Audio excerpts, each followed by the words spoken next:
Hey, I'm Rora. I'm Jane, And we are Birds of Clay. and we're here to talk all things Australian pottery and ceramic art. So put your kettle on. And let's have a chat.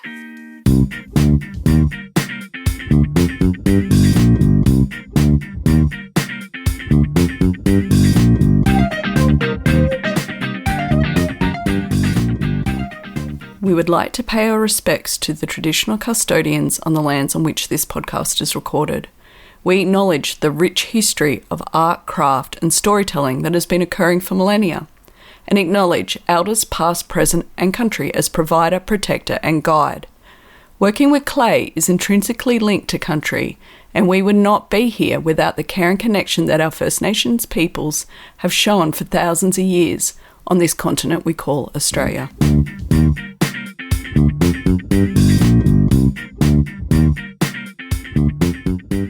Hey, Jane. Hi, Rora. Hello, Larissa. Hello, Jane and Aurora. I looked at the wrong person. That's all good. Totally fine. We're very excited to be here today with Larissa Warren, a wonderful artist, educator, clay digger. What else would you say, Larissa? Teacher. Occasional researcher / writer. Oh, God, yeah. So many all things. the You wear a things. lot of different hats. Yeah. Yeah. And they all look good on you. I can never find a hat, though. Do you feel like one of those jack of all trades? No. I wouldn't say you're a master of none. You seem to master everything you do.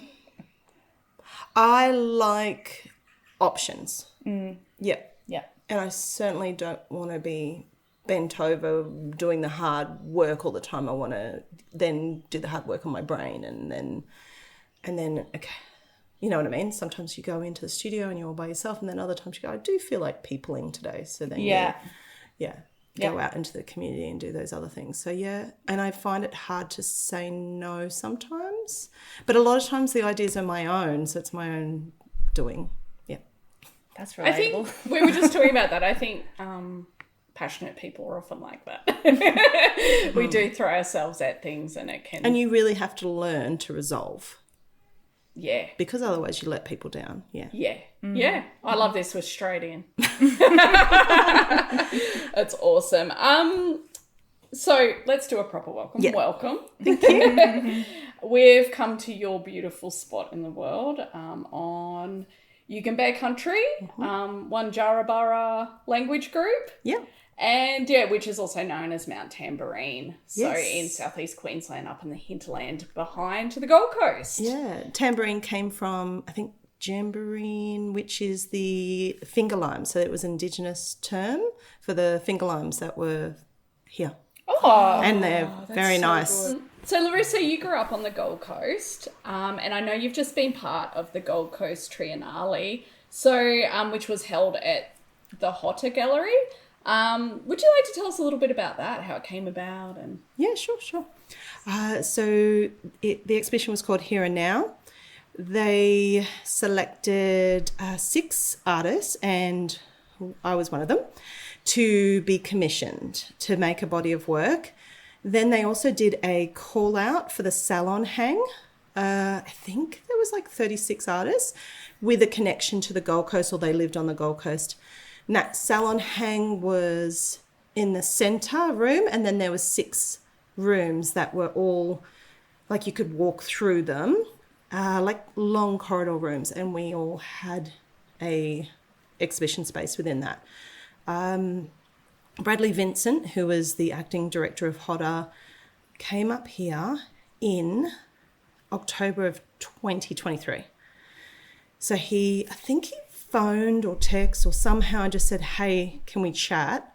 And then when you have a curator do that and you're like, Am I cool? And then he came up here and we sat outside and it was a brilliant day. And he said, would you like to be involved? And I moved up to Tamborine Mountain, which is not the Gold Coast Shire. It's actually Scenic Rim, about 7 years ago. But he was basically saying, you know, you grew up on the Gold Coast, we know, and you have a big connection with all the schools. Would you like to be involved? And I said, yes. I'm not silly. I actually also, it was October and I hadn't booked in much for the next year. So it was such a relief because normally by then you kind of know what you're up to.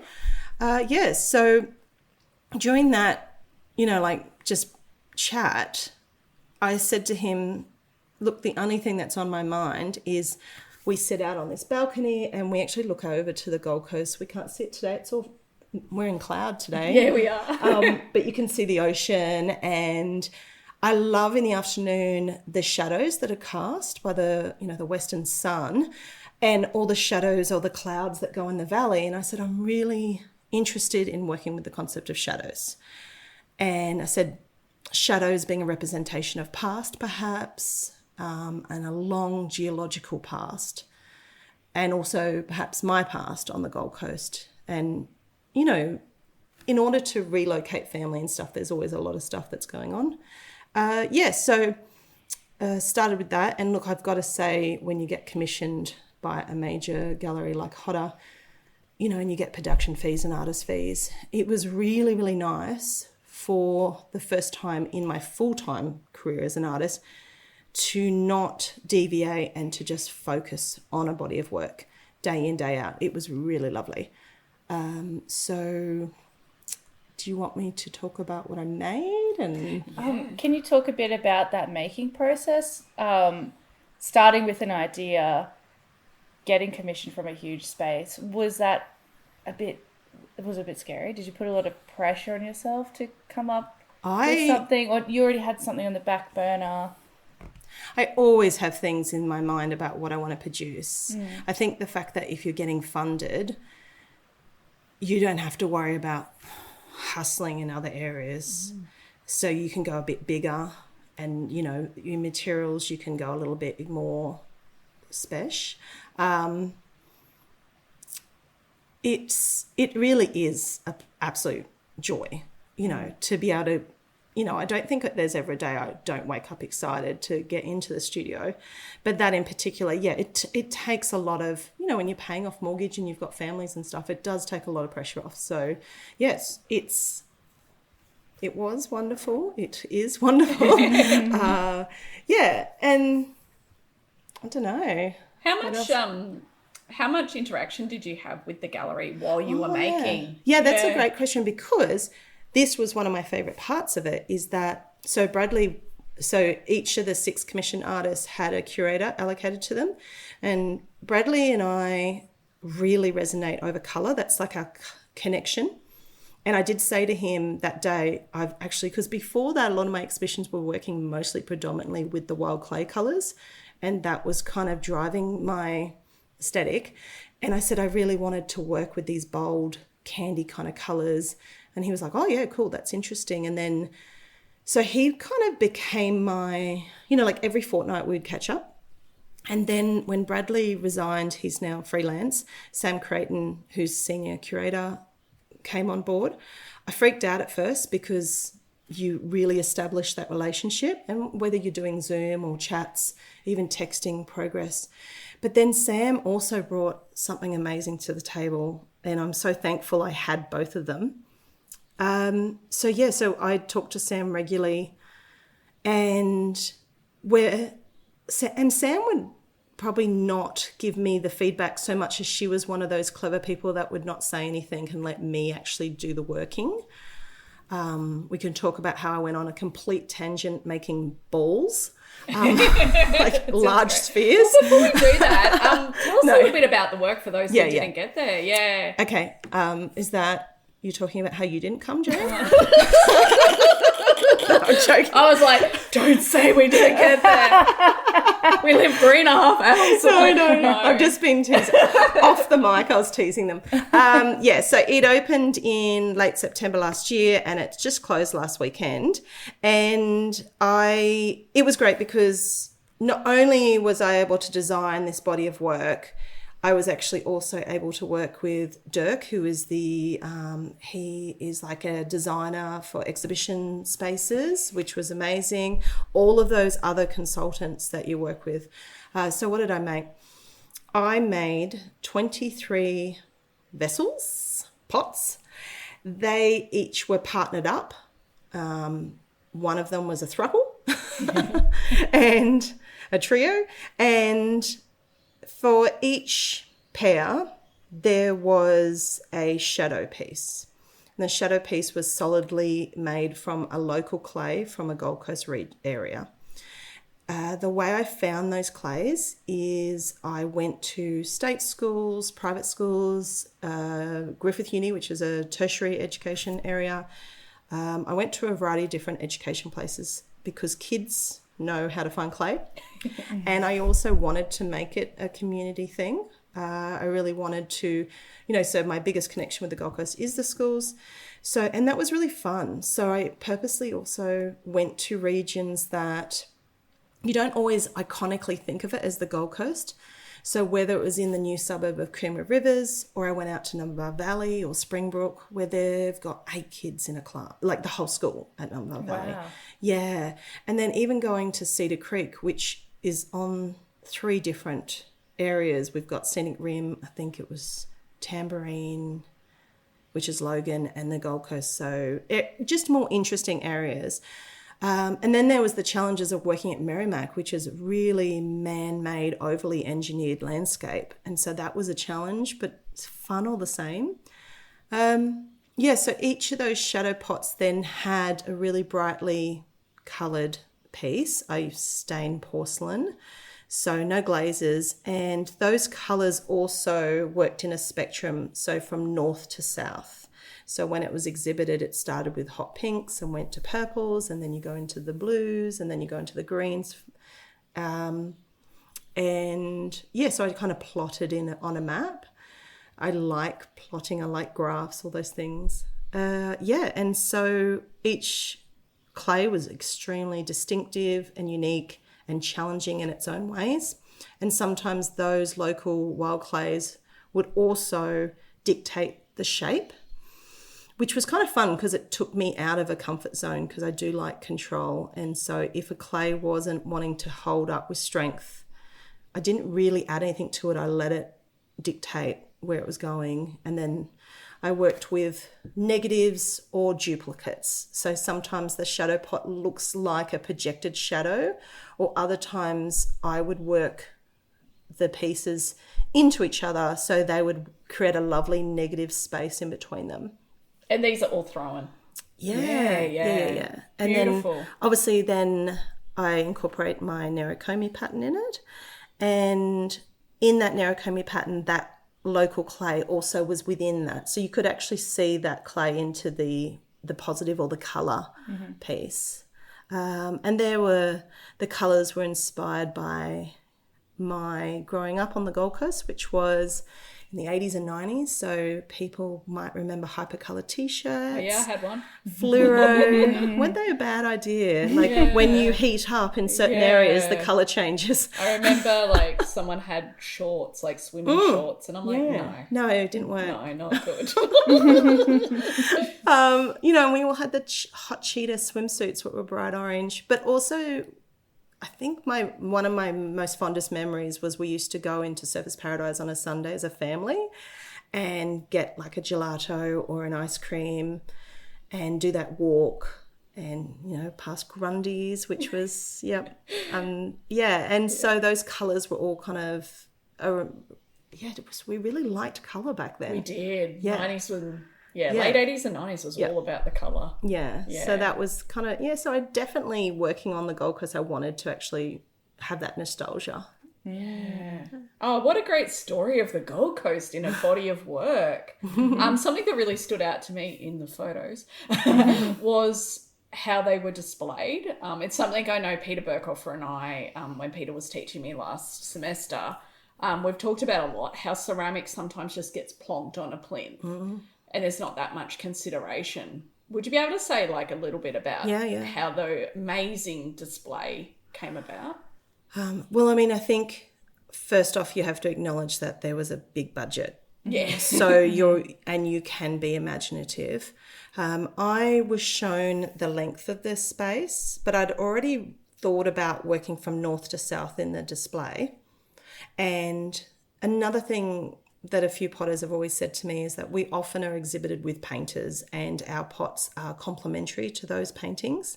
And I knew already that there was not going to be anything on the walls. And it was strange because I kept going, oh, should we put some photos of the process on the walls? And the curators were like, no, which is also a great conversation to talk about, that having a curator do their job and you as an artist, because there is a balance. I know some artists walk into a space and want to control everything, but I really enjoyed having that input and knowing that they wanted those vessels to stand. I was really inspired by an exhibition by Pippin Drysdale years ago where it was in a dark room and they were lit up and in spotlights. But because of the nature of my flared vessels at the top, if you had lit them up from the top, the shadows, and also I think working with so many bright colours, the reality is if you walk into a dark room, it's very hard you need the reflection of light.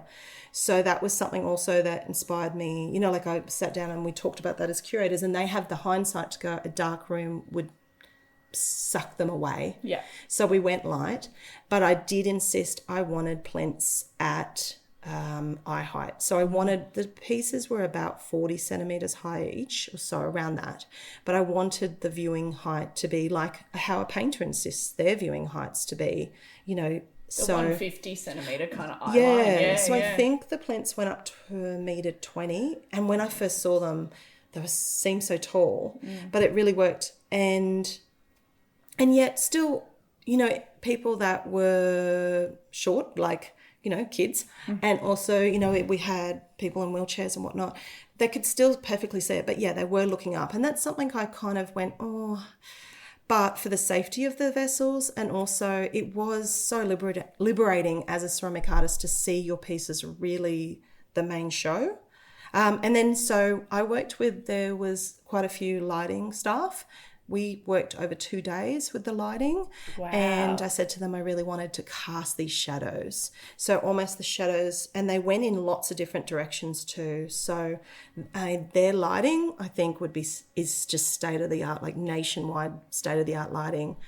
So it can make such a difference, lighting, can't it? Like it can really change a whole show. Yeah, I'll show you later the before and after of the lighting. Really interesting. Yeah, so that was amazing, that experience. So like I said, you've got Dirk, who's the engineer, the architect, well, you know, and then you've got your curators, you've got your lighting tech, and you listen to them all and you learn, and yeah, you make something together. Yeah, that's amazing. It's so different from like the shows, you know, a beginning ceramicist show where you're doing the curating, you're doing the lighting, you're putting some gum under the pots. Yeah, totally. Even delivering work to HoTA is its own process, and working with the collections officers is amazing. Like you go into like this massive sealed kind of place, you park your car, the doors all close, and then there's security to get through the different processes, and there's the gloves, and even you can actually look down into the collections area, the archives, and it's amazing. And that was something also I got from Bradley, is that I wanted to do the research. That piece by Vita Arrowsmith that's behind us, she was a Gold Coast artist, printmaker. I taught her grandchildren, and that's why I actually have a beautiful piece. But a lot of things came out of that, is that those colours inspired. So she's abstract she painter. And in the boardroom of HoTA, when I had that meeting with Dirk, I was talking to him about Vita Arrowsmith and turned around, and she had this abstract landscape of the entire Gold Coast, like, you know, cityscape. Oh, wow. And I was like, dang, that's it. Yeah. And it was just a really nice connection. And so Bradley knew I really wanted to look at that kind of 1970s abstract, which the Gold Coast Art Gallery is based on, that collection. Mm-hmm. So then being able to go down into the archives for a day, working with the collection, Sarah and the other crew, and pulling out all the pieces and going off into lovely, those experiences I really took advantage of. That's so cool. And it really shows the foresight of the Gold Coast to build a new gallery, a new art precinct that really encapsulates so much. And I think something about HoTA that I've really noticed, and I feel like your work dovetails beautifully in that, is that it's really of a place. And it's not just replicating what's in the big capital cities on the east coast of Australia. It's a really unique place. Yeah, and I think it's a very exciting time for art on the Gold Coast because I think, like we chatted off the mic before, growing up on the Gold Coast, we used to get on greyhounds and go to Brisbane for everything. And now these schools don't need to go to Brisbane. This is an amazing gallery, you know, with 6 spaces, state-of-the-art food and restaurants, and it's so special. And I'm so proud, you know, that it's there and that, yeah, I don't know. I think you used to dismiss the Gold Coast as a touristy, surfy place. And mini golf. yeah, and you've met some of the new, younger, hip artists of the Gold Coast, and they're amazing. And they're also, though, they're really down to earth. They're really like, I think this is what I love about living regionally is that everyone feels a bit real. And I don't know, I just love it. I've had only good experiences. Okay. Yeah. Can you tell us about the collaboration you did with the restaurant? Oh, yeah. Oh, my gosh. We just ate so much good food. It was so good. So Palette, which is now they've just received their 3rd hat. I know. We're so proud of them. The only 3-hatted restaurant on the Gold Coast. And so Chef Dan sent out an email to the 6 commissioned artists and said, we do a tasting menu, which will have 6 plates inspired by each of the artist's works. So he wanted to know about our influences and just a whole heap of questions. And I just knew I had to be dessert straight away. Did anyone else try and fight you for dessert? No, I don't think so. That's I could just vision dessert with my It comes back to your story of Surfers Paradise and eating the gelato. And I love ice cream. I have a problem. I have a problem. And so, but it's interesting what he took too. Like obviously there was lots of little questions and we talked back and forth, and ultimately he actually was really inspired by, I think he asked something about scents. And I was trying to think of that, and then I went, oh, we have a lot of wild mint that grows on the mountain, and I work in the underground bunker, and there's wild mint up there, and so my husband Scott would be mowing on the weekends, and he'd hit the mint, and the scent of the mint would come into the studio, and I love that. And he worked with that, and so I ended up getting this amazing, and also I think I said choc mint, like everyone used to in there. That was the flavour when you're a kid, I think. I don't know, everyone has agreed. Everyone has this thing green. for choc mint. So good. So they made this amazing choc mint ice cream / dessert, and I had like this dry ice combo biscuit that went on it. It's like quite a performance. I cannot tell you, you know, like, because when the waiters come out, they tell you all the ingredients and all the process. I can't remember anything. But because I'm just like, but also like just those consultations. So I end up going in and, you know, having those consultations, getting to trial the dessert in its many variations. Yeah. And I end up making some pieces for the restaurant too. So it was like served in these pieces and working with the same colours. And then they have this amazing chocolatier, little Coco, that she replicated my design in the edible chocolate that went around it. It was, and that's a so piece good. of art in itself. Oh yeah. Like, That's wow. amazing. Yeah. Yeah. So each of the artists had something just as amazing. And yes, I must admit, I've eaten there a few times now. And very good for celiacs, I see. Yes, very Yes, good. good to know. Yeah, very good. And you know, we went out one night after they had a cocktails night for us, and my friend's vegan and gluten-free. I could not believe her meal was amazing. So there's everyone's catered for. Good. Oh, so good. I feel like what an amazing kind of career-defining experience. So I guess something that we've talked about a bit is Laura and I have been talking a little bit about being emerging and what does that mean. But I guess, Larissa, where would you consider yourself in your career? Because I feel like each level has different challenges, different kind of opportunities. I just think it's a really rich conversation around. Look, I'm middle-aged, I'm mid-career. Me too, yeah. Not because I'm middle-aged. But yeah, I'm... But you'd be pushing into establish quite a lot. I don't know. I don't even... I mean, what does that even mean, I guess? I think something that people don't realise is when you are self-employed, every single year, you know, you can jump from an amazing opportunity to that, and then the next moment, you know, you're still pushing uphill, and you still have to, you're only as good as what's happening in the future, not, you know, very quickly you'll forget about that exhibition, and then you're in your next stage. So, like, it's quite transient, that. And I don't know if it's something to like clap myself and go on the back and go, oh, I'm not emerging anymore. Like, it's just simply when I go for shows, or like, you know, you're ticking the box for grants. I wouldn't say I'm emerging because I am paying the bills. But then, you know, some shows are like, oh, do you have representation? Do you have this? Do you have that? Like, I've seen some of these emerging shows, very established artists and potters be in there, because obviously they fit into that criteria. So yeah, it's interesting because some people say it's 5 years since you graduated from art school, but then if you never went to art school, you know, you can still be an artist. Yeah. Some people say 10 years since your first solo. I don't really get hung up on that. No, but I guess like you're getting, I guess with these kind of opportunities. Yeah.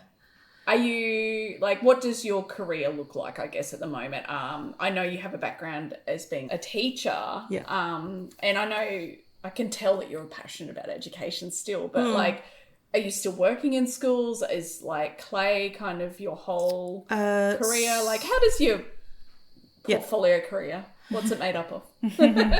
When I left teaching, so I was always really lucky I was a specialist art teacher. After the kids were born, I was very lucky to receive a part-time position. So I was working 3 days a week, and then 2 days a week I had the kids at home, and I was partly working on that was probably the hardest times, because I was working nights and weekends and also teaching, and then having that extra load. So then I left teaching completely in 2018. And I'd say that was probably... 2019, I had changed schools after 16 years and was working up here, and that was supposed to be like a part-time position. And funny story, went to the Hobart Triennial, and a couple of things. There was a mid-career female panel talk. Amy Kennedy, Avatal, I think Shannon was on that. Who else? A few others, and like all of us were in tears. It was so inspirational. That made a big impact on me, because at that point I was saying a no to a lot of opportunities. In 2019, I think it was. There was a lot of stuff going on in ceramics. And that was back in the days where people would be galleries would DM you, and, you know, like lots of things was happening, and I felt I was saying no, and you keep saying no, you're not going to be able to do those things. I got back, and my husband just looked at his face and he goes, oh, you're going to quit, aren't you? And I'm like, yeah. And it's just been running since. So I still... occasionally, maybe once every 2-3 months, we'll do a supply day occasionally at my old school if they need me. It's good to put some super in the account. Every now and then. I will do workshops. Like last week, I was at Southport High they had a gifted and talented Year 8 group, and we did some great work. So I will do workshops. I will teach. I like teaching adults as well. I like working with beginners, but also I really cherish the retreats that I do, or the professional development for art teachers. So I would say I do less workshops in a classroom with schools now. More, I say to the art teachers, let me teach you, so then you've got the skills. Yeah. Yeah, that's great. Yeah. Something you just mentioned really briefly is that you don't have gallery representation. Kind of do. Oh, you do, yeah. Well, no, sorry, I'm not like locked in, but I do work with certain galleries every couple of years, but not, I don't know, like, so yeah, I haven't signed on a dotted line but I've worked with Suki and Hugh for many years now. They're down at Bungadore. They're amazing, Sam and Susie. So I will probably have a show with them once every 2 or 3 years. I've worked with Gallery Smith before in 2021, and I'm showing with them again in March. But yeah, no, I haven't got representation as in, yeah. Like someone, yeah. It's just something we've talked about a little bit, is this idea of having a gallery just kind of take over a lot of your admin and take over. Do they? Do they? I'm just throwing it out there. Yeah. I feel like I'm Ali always worked- on that computer and always on zero. Yeah. So no, with gallery representation, there's some interesting limits. We can talk about that later. Yeah. Yeah, for sure. And that's maybe that's for our next chat in a couple of years. If you're up for it. Thank you, Larissa. It's very interesting just hearing about what it actually is to be a full-time artist. I think a lot of people think you're just in the studio making all the time, but it's not the reality, is it? I purposely make sure that that's not my day-to-day because, one, I'm in my late 40s.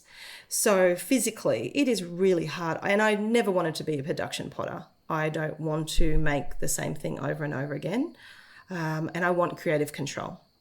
So I have always been someone that makes their own opportunities, and which sometimes there's a misconception. People sometimes, I have had people say to me, oh, you're so lucky, or all these things, you're always so busy.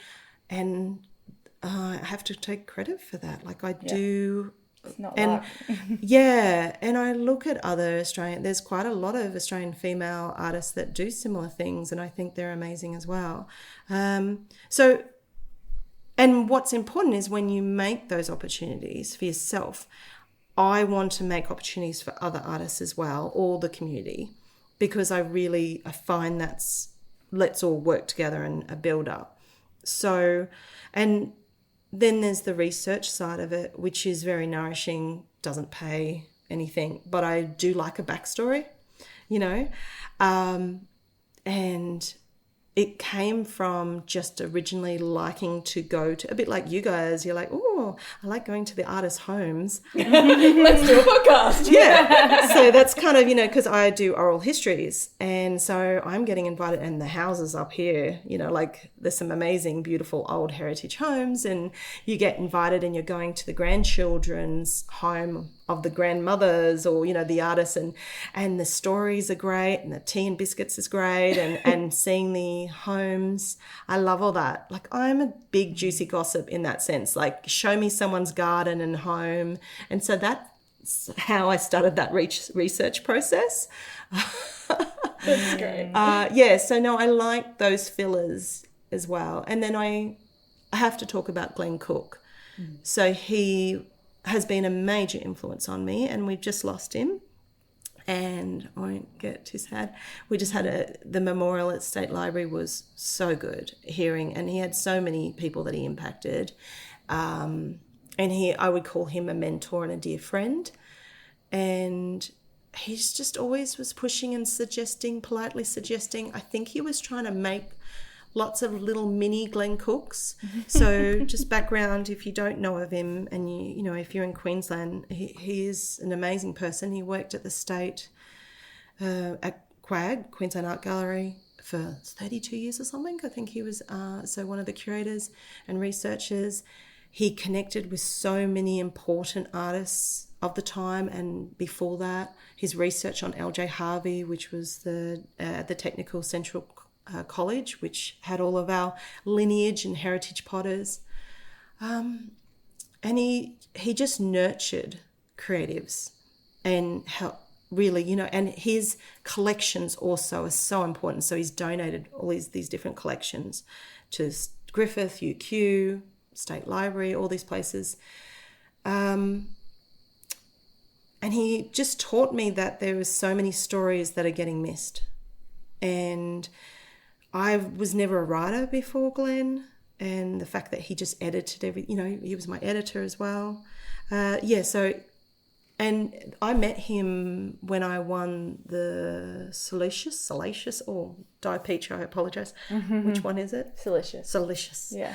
And he was the judge, and he was like, even after that, he was like, oh, let me introduce you to the director of the Ipswich Art Gallery. I think they'd be interested in this work. And have you thought about this? Have you researched this? And he was the one that also encouraged me to do my research degree. So that's in the beginning stages now. So yeah. Excellent. So a mentor like that. Mm-hmm. Yeah. Hands Full in credit. so many pies. So you're going to start studying again? Yeah. Or you have started? I kind of like it. I don't know how it works. So I've been talking to David and Ree. They're as supervisors. I've decided against the PhD. I just think my family's not going to survive that. I also am many years from, like, the last time I did academia was year 2000 or 1999. So I'm going to do the Masters of Research, because there's the research methodologies in there, and I think I need to scrub up a little bit. But no, so we are staying in touch. I need to do a few things, but part-time. Yeah. Part-time, and yeah. What a huge, exciting time. I just don't know what that's going to do or bring, which is really good too. Yeah. Do you have it? I know, like, you refine it as you go, but what is the project you're excited about, or you want to kind of delve into? With the Masters? Yeah. So that's kind of what I've been doing all along, the oral histories, Southeast Queensland, post-war women, potters. And that's what I've written about and done different articles. I've just done the one on Cooch Mermot and Kitty Breeden, and their stories, and the fact that these women were teachers, pioneers, often not celebrated or didn't have the accolades like their partners. Like, Cooch Mermot was, married to Harry Mermot. And and a lot of these women ended up being on their own as well, which I find is really interesting, and carrying family and doing all those side things as well.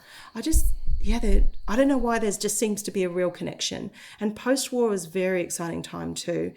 The other thing, this is getting really into it, but... Love it, go in. Okay, so the economics is really interesting, the social economics as well. So we're being presented with possible tariffs, perhaps, but back then the tariffs changed as well. When the imports from Japan dramatically changed ceramics. And so there's also lots to look back on in these times. And I think also, like, the women that I researched from the 80s as well, from the mountains, said that there was also a complete change at times with the economics for ceramics in the 80s and early 90s. A lot of them said, we were driving buses. We went from full-time artists and production potters to this. So the influx to, like, the latest article I did was about, I also touched on the fact that we had Tupperware come to our doorstep. We had the change of glass and ceramics. We had microwaves and dishwashers come into the fold. All of these things that dramatically then impacted on how we looked at what was in the modern kitchen. Yeah. So interesting. And I think that's something I've really noticed about your career, is that you make these beautiful sculptural pieces that sit in the gallery, but they're still functional. You were just saying about a piece that was in the Townsville Ceramic Award, and that someone talked about using it. Yeah. And you were like, it excited you. And so would you like to say a little bit about that? Just use your pots, everybody. Look, I've grown up with a lot of pottery from my grandma's collection, and I get some pieces out and I can see the glazes have probably should have been in the dishwasher for so long and whatnot, but we've used them, we've enjoyed them. And I think that's really important. And it was nice. The buyer wanted to know first before purchasing. I produced a wall plate, but also you could use it as a platter, and they wanted to know if you could use it. And I was like, yeah. And that was exciting to hear that was their plan. It's a very special, unique element of ceramics, hey? Yeah. Yeah. It is satisfying to know that someone is touching, feeling, putting that up to their lips, or like, the best thing is when a collector, I get a lot of buyers from America, and they're in nice high rises over New York and stuff, and they'll send you a picture of your vase with flowers on it, and in the background is the cityscape, or they'll even be over the Central Park, and you're just like, wow, That's like, amazing. I want to be there. Well, you are. Your essence is there. Yes, and I think that's kind of like, yeah, that's really lovely. It's such a compliment. Yeah, that's really cool. And I think, unfortunately, though, I think sometimes that can bring a complicated relationship with putting work into the gallery and how we price it, because for some reason I know, you know, people will expect if it's a mug to charge like $1,000 for a mug. People go, what? But you can charge $1,000 for a painting. And so, yeah, it's a complicated relationship. I think you have to just set those limits at a certain point. I make functional wear that I sell in my online shop, but they're still $110 cups, and not everybody is going to buy them. Very early on, I did a podcast with Paul Blaze, you know, the Potter's Cast, and I was still like iffing and ahhing. I think that was $60 or $65 back then, which seemed like a lot of money. And my mum, who, you know, grew up in a pottery, was like, who's going to buy this cup for that amount? And she goes, can you afford that? I'm like, no, but I'm not the audience. And there is an audience out there. You have to find them. But that audience that cherished the work and the love and the time and the knowledge and skill that went into that. And I knew I didn't want to make many, many pieces. So a bit like, you know, I think printmakers go through that whole dilemma too. You have to think about how much you're putting out there perhaps, or, and I always knew I wanted to work with these special collections. But, you know, I think it's also really exciting to know that we have actually stopped that discussion in the sense of, if it's functional or if you're a production artist, it's not valued. And, you know, how do you define, are you allowed to do both? Hell yeah, you can do whatever you want. And I have stopped kind of making those definitions so much. I used to be like, the functional pieces that go for $100 or whatever, that's under Ratbag Studios. And then the art pieces are under Larissa Warren. And that was my first initial approach. And now I'm like, I'm going to make what I feel like, and you're here for the journey. You're here with me. And hopefully also, I mean, pricing is a whole nother conversation. And you have to be careful and you have to be considerate. But I always think, when I price a piece, I'm looking after my collectors. So I won't go down, I'm going to go up. And I want to know that those people that invested in those $65 cups that still are around, you know, yes, they're now 100, 110, but yeah, also, I mean, perhaps I've refined and the pieces are perhaps more skilled, who knows? Although I do like those older pieces and wish I could go back there sometimes. But yeah, so I think always look after your collectors. So, and you know, that goes down to, you have to be very careful with where you sell your works. And jumping from, you know, you say the experience at HoTA was an amazing one, and I agree. But then if I go to another regional gallery that might only have a small budget of $5,000, I have to be very careful with what I make with them, and I have to tangent in a different way, because you can't suddenly go, I'm going to do similar works, even though you've only got this budget. Like, you have to look after your collectors. You have to be aware. It's a small world in the Australian art world too. Yeah. That's great advice. Okay. Yeah, really interesting too, because I feel like, and I mean, I think, as you say, you've got to be true to yourself. And that's really important. We're making the difference between things, but also being aware of who's buying your work. And Yeah. And talk to the curators and talk to people. You know, when you show with the gallery, sometimes you're in a wonderful opportunity where you can have those conversations and learn from that. There's been times where I've been offered to have my work in some online spaces, and I will go back to the curators or the directors of these galleries and say, what do you think about that? And I'll listen to what they think, and sometimes they'll go, I don't think that's going to help the value of your work, or, you know. Yeah, important to ask these questions, get honest opinions. Yeah, that's interesting hearing you talk about that, because I think Jade and I were in a place where we make functional work for markets, and we're also, exhibiting in galleries, and it does really feel like the work exists in two separate worlds. Like you have an audience here in the gallery, and then you've got your market audience and buyers, and it feels like they just exist in different planets. Yeah, almost. and so you're probably what I was in that stage, what I was doing.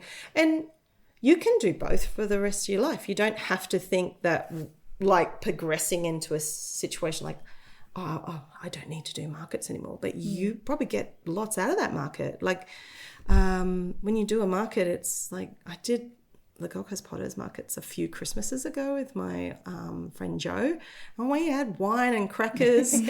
Like I must admit, we forgot we were supposed to be there selling our work. But it was us sometimes. And then everyone that came past was like, "Oh, hey, old friends," and it was really fun. So like, I must admit, I don't like taking the time out on weekends often. Yeah. That was the best thing about when you go full time. As an artist, I was able to go, okay, I'm not working in the evenings anymore, and I'm not working mostly on the weekends unless I want to. It was so good to do that because I was burning that candle. Yeah. Yeah, I think boundaries is really important. I just said that. Hey, yeah, I just said I think evenings are for me. Yeah. I'm going to stop doing teaching classes in the evening because I'm finding I just am drowning. And I'm like, I think I need to make that boundary where I'm like, no, evenings are for myself. Like so I do a throwing class on Tuesday nights, but that means on Wednesday morning I wake up and I have a, slowish morning, and I'll go for my walk and have a nosy in the garden, and then, so I will take that time. Last weekend I did a workshop for the whole day, and it was like physically exhausting. And then I normally would say, oh, Monday is my day, and I'm just going to watch some Netflix and whatnot. But I'm backing up against a show right now. But I will pocket that day. I've banked it, and I'm going to have that day, and I'm going to make sure it's a day when the kids are at school and my husband's away. And what's it called? Isn't it RDO? No. Yeah, RDO. Yeah. No, that's Ross a day off. There's one like accumulated time. Oh, okay, yeah. I just bank it. Book. Yeah, it's in the back of my head, and I think it's mine. Yeah. That's good. Yeah. Really, yeah. I think boundaries is, for me, just, again, like going from the structured teaching environment into kind of juggling a whole chain of jobs and my own practice and study is like, you need to be on your boundaries. Yeah. Teaching is so mentally, like, I find that teaching adults, beginner adults, can beautiful relationships most of the time, and then there's someone that comes, like I always say, favorite people that I've ever taught to are people that so sometimes in the studio we'll have rehab patients. They're the best because they've already had therapy. You know what I mean? They're there and they're just experiencing it, and they don't have any expectations. Maybe, we're going to make an ashtray or a mug or something, and that's cool. And they're like, but then sometimes people come to pottery, and I know that a lot of people talk about that and how it's amazing and it's saved their mental health and stuff like that. But I feel as a teacher, I'm like, that's not fair, because sometimes that pressure is put on me as a teacher, and I'm like, I'm here to teach you a skill. There's something else going on here, and you can't put that pressure on me. Oh, yeah. I think holding people is what I'm finding exhausting in teaching at the moment, is that you really need to hold people emotionally sometimes. Yeah. And that's a big ask. Yeah. Mm-hmm. Yeah. A lot of pressure. Yeah. Big responsibility. We were also talking on the way up here. We saw you post recently on Instagram about having an intern or advertising for applications about an internship. What's that about? Not through... it's so good because the Gold Coast City Council, so their arts and culture, contacted me, and I think there was also there was a call out for participants, and at first I wasn't. So there's a backstory to this too. When we had at HoTA, there's lots of little events, right? So, and this is really good for a lot of people wondering, how do you get opportunities? How do they notice you? How do you get that show? Because I didn't know why and how. Like I did say to Bradley, why did you choose me? Because no one's looking on Instagram anymore and all those social medias. So I will get back to that. I'll tell you this. Yeah. Okay, cool. And it was really interesting. So we had this curators and cocktails event. So 20 people bought tickets. The curator and the artist took everyone through the show late in the afternoon after the gallery closed. And then we went up to the rooftop bar and had cocktails. It was so good. And it was so nice because obviously all my friends and family bought the 20 tickets. So I never hold parties, but it felt like a party. Aww. Like I felt like a birthday party. Everyone was there for me. It was really nice. Anyway, so Bradley Vincent was the curator and he took everyone through. And what I found was really interesting and shocked me was as he was going through each of the other 5 commissioned artists, he was talking about how he knew of them. Each of those 5 artists had somehow been in some type of placement or call out, like so HoTA does Art Keeper, where you're paid, and I think it's almost 6 months or something to have a studio and work there. They had paid placement positions. They actually have quite a few things going on. And every one of them had somehow been involved in HoTA, and that's how they knew of them. And then he came to me and I was like, I haven't done any of that. Like, I've just been working and I haven't really ever applied for, well, because I'm not on the Gold Coast anymore. But before that, I didn't even think of doing that. I've always just made my money. And it's only recently that I've been doing these grants and stuff.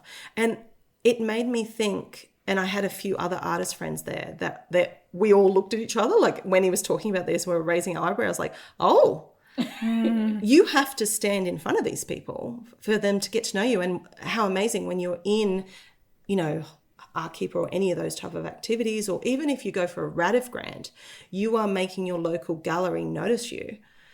And maybe because I've just been kicking around for long enough that, yeah, I mean, that's what Bradley said. He said, oh, I've been keeping my eye on you for many years, waiting for when it's right, which is a huge compliment. But I was the only artist there that hadn't done, you know, one of these kind of initiatives.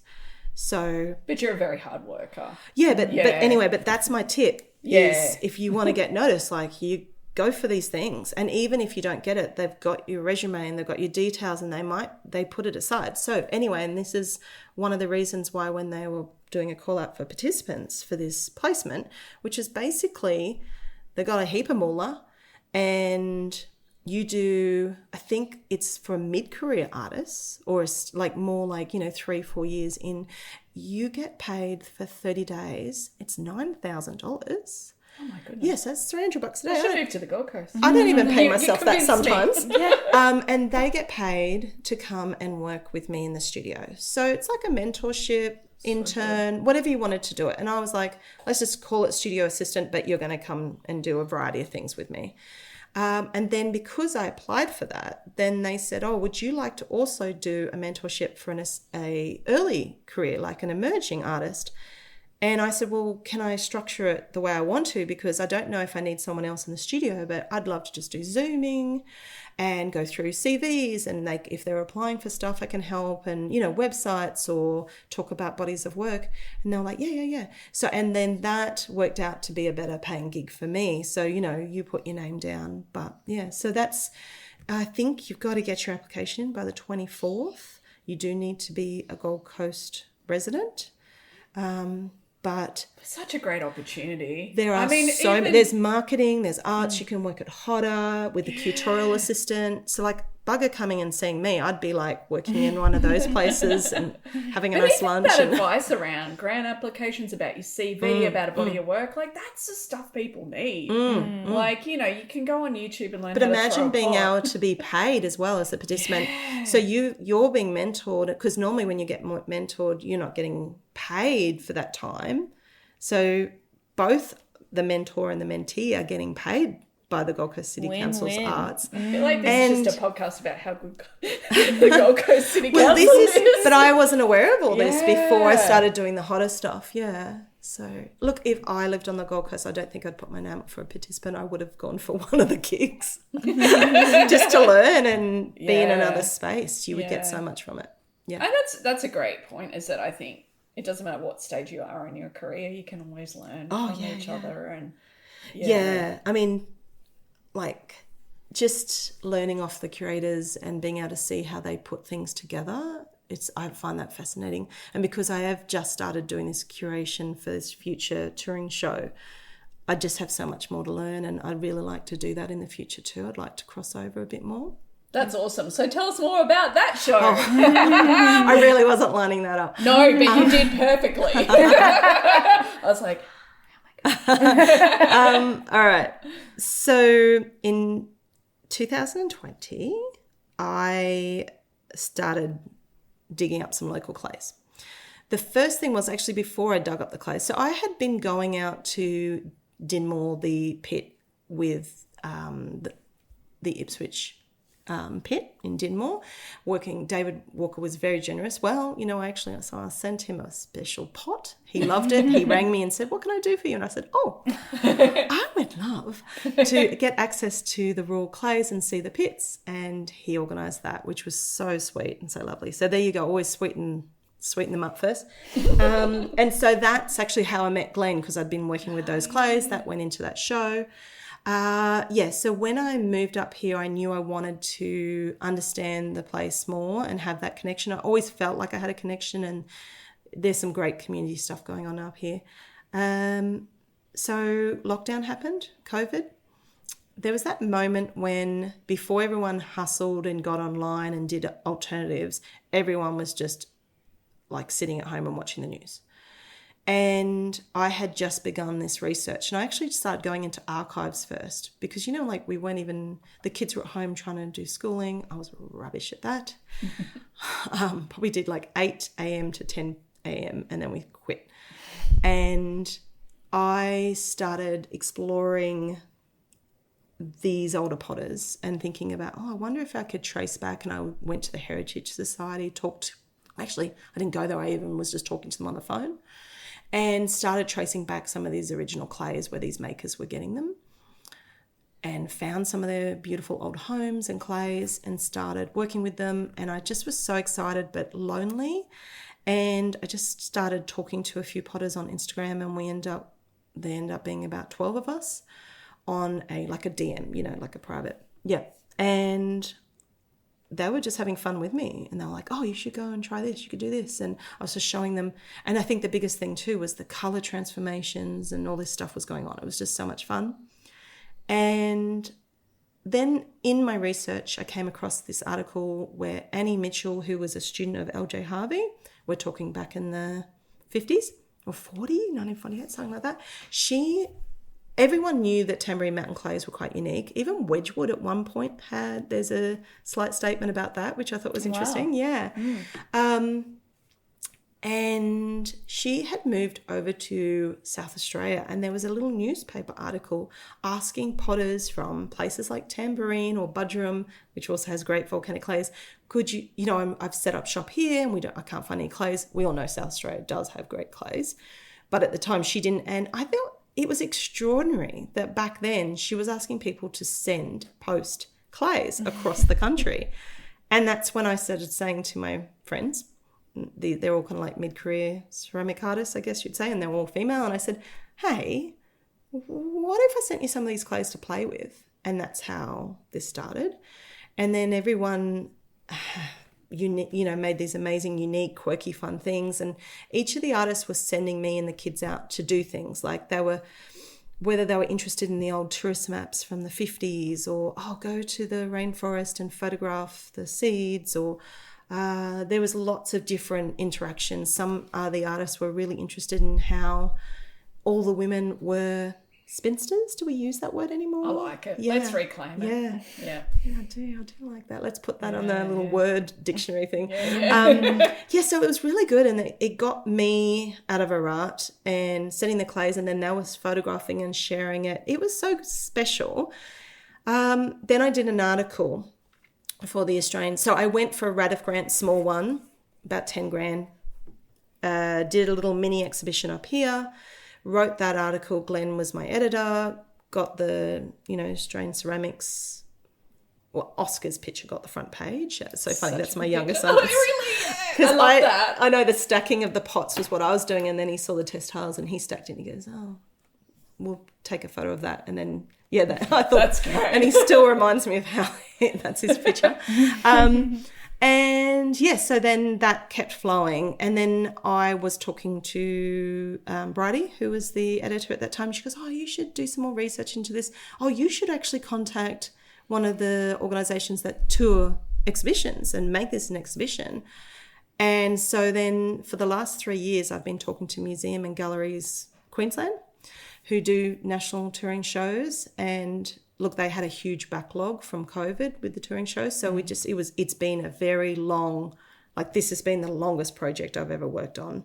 And maybe that's why I'm a bit prepped for masters now. But yeah, so we've been going back and forth and putting together this. And, you know, I never wanted to put pressure on the artists to stay. Like, so I have, you know, we've changed, some of the different artists left and came back, but there was never any pressure. It was supposed to be a response to the research, not, so the artworks aren't exhibition level. It's like a little secret preview of what's going on in the brains of an artist. I really like, some of the pieces aren't even ceramic, which I love. Yeah. And then we applied for Visions of Australia funding, and we just got awarded $312,000. Congratulations. Yeah. Wow. And Scenic Rim is auspicing. So that's like your gallery that's kind of like backing me. And the launch is going to be at their gallery in Beaudesert, 2nd of August, everybody. Put it in your calendar. And then it's going to tour regional Queensland, then New South Wales. We're going over to Western Australia. We're going to Tasmania. Wow. Yeah. For the That's next great. 4 years. Huge. Yeah. That's huge. It's so good. And the fact that I can meet all of these amazing artists and give them, you know, they were going to workshop or do talks as well. And I'll be touring as the curator and then handing things over. So it's so good. Yeah. That's so good. Yeah. Wow, I can't wait to see the show. It was a big pinch. Like I found out when I was over in New Zealand, they gave me a call and amazing. I was just like, because I don't know. You know when you always think someone calls and they're about to talk and you go, bad news. Yeah. Yeah. You were just Bad news. braced for Yeah. it. And then there's this whole body like, like you just like, it was a really good relief. I haven't really celebrated yet because I still don't. How do you celebrate that? I don't know. Let me just see the stacks of cash and then my mum's so funny. She's like, so if you like really budget, I'm like, it doesn't work like that. Like, This is a thing called like a quitting grant. This is a government funding. She's so cute. Like if you really, if the artists travel on Jetstar, you're like, no. No, Mum. Every dollar needs to be accounted for, unfortunately. No. That's so exciting. Yeah. So no, wow. I'm really excited about that. Absolutely huge. Wow. So yeah. Cool. Larissa, what an amazing career. All these projects, they're so inspiring. And I know you've touched on this a bit, but is there one piece of advice that you would give a potter who's emerging and wanting to go full time? It took me, look, the one thing that stopped me from going full time, well, my kids were young and we had a pretty decent mortgage. So I'm going to just tell you what I did. I had an accountant that kept saying, oh, don't do that. Don't put pressure on yourself. Let your teaching wage, you know, pay for everything and then you can just purely enjoy your art. Don't listen to don't listen to a non-artist person because she wasn't like, and I understand what she was saying. And yes, that security was lovely. But also then I wasn't allowing myself to actually ever run bigger and go, you know, to do these things. You're not going to do that. When you're a teacher, a lot of jobs, they are all consuming. So I'd listened to her for far too long. We did relocate and bring our mortgage down significantly. Like we've had to re-renovate and whatnot. We made the decision that we wanted to send our kids to a state school. If we had stayed where we were living on the Gold Coast, the only option was private because the state schools were just, 3,000 kids really? And we just knew it wasn't right for us. Yeah. So we did actually dramatically change. And this is why a lot of you, like yourselves know, why a lot of artists like going regional for other reasons as well. We want community, we want space, quiet, but yeah, sometimes you have to actually make the big choices and go, well, if I really like going to Pilates 3 times a week and I like going out and having takeaways or meals, The It's rain. raining. It's raining heavy, everyone. So we made big choices. Yeah, we made those big choices. So my accountant used to always say to me, for someone that's not good at math, you're very good at it when there's a dollar sign in front. And I think you do need to have a very good grasp of your finances, because there's a dream and then you have to have that reality. And if you want kids, or if you want to upgrade your car, or all those kind of things, you've got to think about, like, I left teaching at 40, so I already had some superannuation, all those kind of things. This is a money advice thing, you know. But it's the important thing. Unfortunately, we live in a world where you need money. Like, yeah. I know there's those stories of people who live without it, but if you look at it, they've got protective factors all around them that they can't. But we have a big redraw on our mortgage because we're both self-employed. Yeah. And so that's the other thing. There is no holiday pay, sick pay. We got COVID for 3 weeks over Christmas and there's no money, no work. You know, and so, but also you can be, as a full-time artist, kind of more clever, like, you know, go for these grants, or like if we're going away, quite a few of my workshops have been in places I've wanted to go to. Yep. And yeah, so you just have to shift. But it can be exhausting sometimes, because you are thinking, right, how am I going to finance this? How am I going to work? Like, all throughout summer, I did my workshops. And now I'm going to be that squirrel, put those nuts away, and now I can concentrate. So, you know, that's my approach. Some people say, do you pay yourself a salary? Do you pay yourself weekly? I say, no, we kind of pay ourselves in bulk. That's how we do it. It doesn't necessarily all work like that, but no, that's great. There's lots of different approaches. Yeah, and I think talking about these nuts and bolts is really important, because I think, you know, I did the same. I left teaching and I was like, how do I manage with all these project-based income?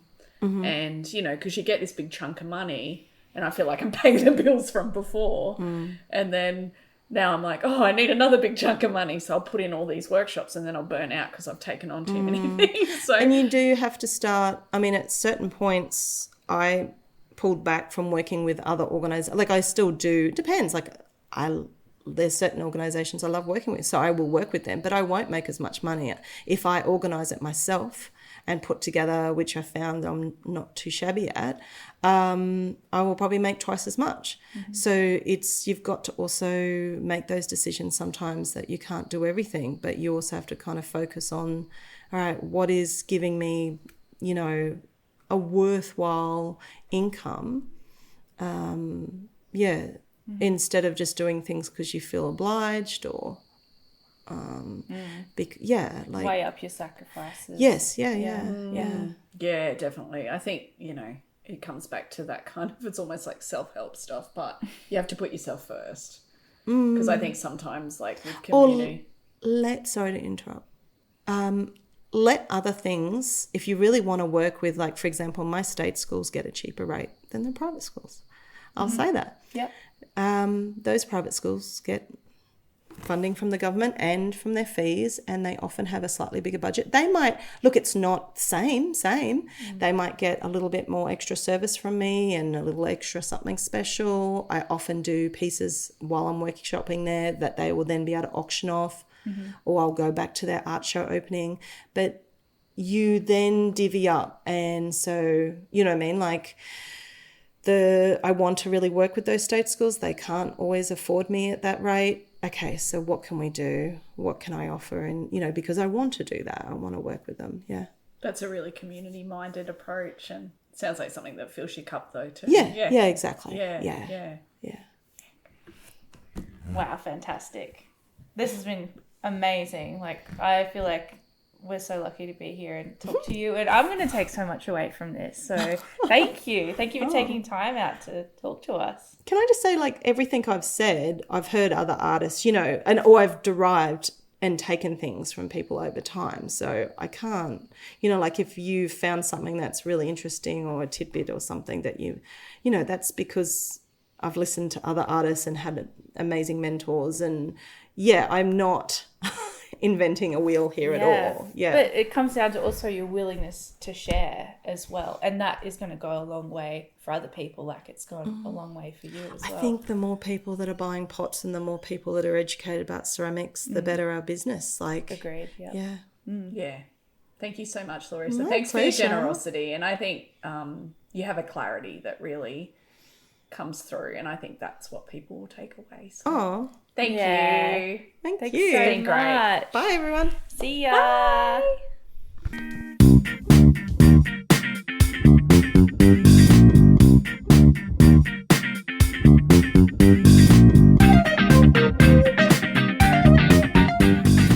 Thanks so much for listening to this episode. We hope you enjoyed. You can find us on Instagram at birdsofclay_podcast. Please feel free to send us any questions or comments. And if you could leave us a review on whatever platform you're listening on, that would be amazing. We'll see you next time.